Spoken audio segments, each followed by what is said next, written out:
Syukur alhamdulillah kita bisa berjumpa lagi di channel ini. Sholawat dan salam selalu dan tetap tercurahkan kepada junjungan kita Nabi besar Muhammad sallallahu alaihi wasallam. Allahumma sholli ala sayyidina Muhammad wa ala ali sayyidina Muhammad. Harapan dan doa saya, semoga saudaraku semuanya selalu diberikan kesehatan, dilapangkan rezekinya, diampuni dosa-dosanya, dan dipanjangkan umurnya. Amin ya rabbal alamin. Sahabat beriman yang dirahmati Allah, mungkin kita semua sering mendengar ungkapan rezeki di tangan Allah. Maksudnya adalah Allah telah mengatur rezeki semua makhluk ciptaannya yang meliputi manusia dan hewan. Namun tak dapat dipungkiri bahwa kita masih kerap khawatir saat memikirkan satu perkara ini, yaitu rezeki. Terlebih saat kita merasakan hidup semakin hari makin sulit. Kebutuhan meningkat, namun penghasilan justru malah makin sedikit. Ditambah beban hutang yang menghimpit diri kita. Sebelum kita makin memikirkan tentang hal itu, ada baiknya kita memahami dulu hakikat rezeki dari Allah Subhanahu wa ta'ala.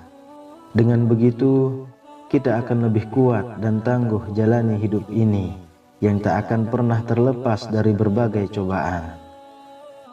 Namun sebelum lanjut, dengan kerendahan hati saya mengajak Anda semuanya untuk bergabung di channel ini dengan cara menekan tombol subscribe dan menuliskan doa-doa dan harapan kalian di kolom komentar, sehingga kita bisa amini bersama. Dengan begitu, mudah-mudahan harapan dan cita-cita kita semuanya segera dikabulkan oleh Allah Subhanahu wa ta'ala. Amin ya rabbal alamin. Sahabat beriman yang dirahmati Allah, berikut ada 5 orang yang telah dijamin rezeki berlimpah oleh Allah Subhanahu wa ta'ala. Yang pertama adalah orang yang bersyukur. Janganlah kita menyangka bahwa bersyukur itu hanya sekedar pujian dan berterima kasih kepada Allah Subhanahu wa ta'ala. Ketahuilah bahwa bersyukur itu pun menuai pahala, bahkan juga membuka pintu rezeki di dunia. Dalam Quran surah Ali Imran ayat 145, Allah Subhanahu wa ta'ala berfirman, "Dan sungguh orang-orang yang bersyukur akan kami beri ganjaran." Imam At-Tabari menafsirkan ayat ini dengan membawakan riwayat dari Ibnu Ishaq. Maksudnya adalah karena bersyukur, Allah memberikan kebaikan yang Allah janjikan di akhirat, dan Allah juga melimpahkan rezeki baginya di dunia. Kedua, orang yang gemar bersedekah. Sedekah merupakan amal soleh yang diperintahkan oleh Allah Subhanahu wa ta'ala, di mana orang yang bersedekah akan dibalas dengan balasan yang tak ternilai dari sisi Allah Subhanahu wa ta'ala. Kadangkala balasan itu sama dengan atau melebihi sedekah yang kita berikan kepada orang lain.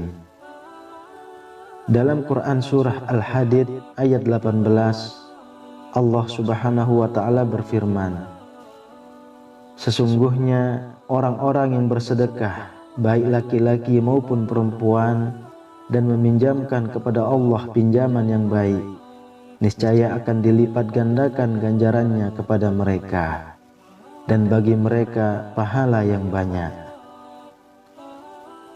Lalu yang ketiga, orang yang gemar bersolawat.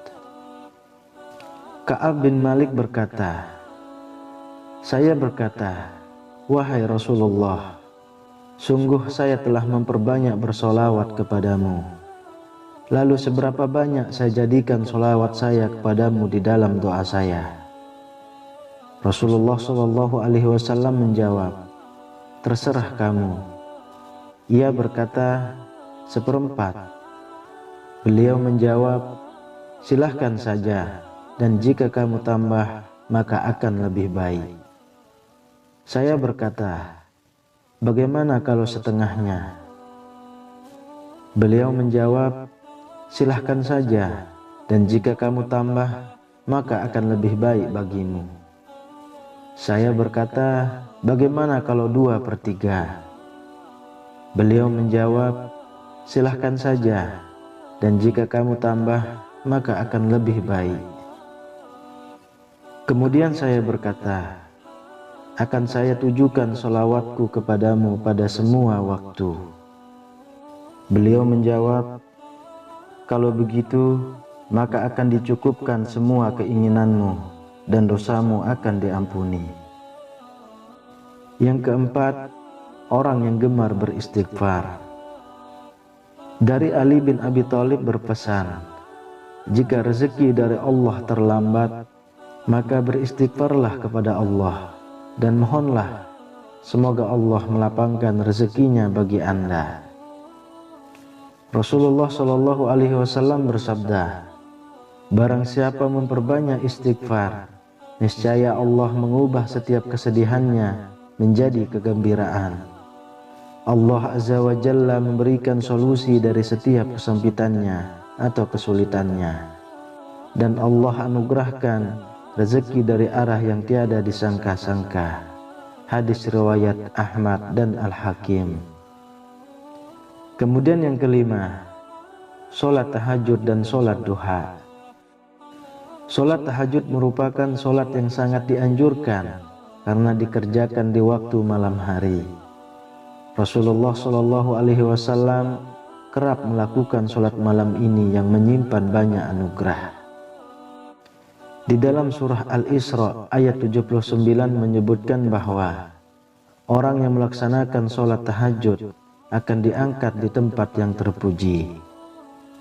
Kemudian sholat duha selalu diidentikan dengan pembuka rezeki. Pengerjaan sholat ini memang di saat orang-orang sibuk bekerja. Agar rezeki dimudahkan Allah Subhanahu wa Ta'ala, sudah sepantasnya kita istiqomah untuk melaksanakan sholat duha. Sahabat beriman yang dirahmati Allah, itulah 5 orang yang Allah janjikan rezeki yang berlimpah. Semoga kita semua termasuk di dalamnya. Rezeki sudah diatur oleh Allah Subhanahu wa Ta'ala. Jangan takut tertukar, karena sudah ditakar. Ingin rezeki berlimpah, maka dekatilah Allah Subhanahu wa Ta'ala.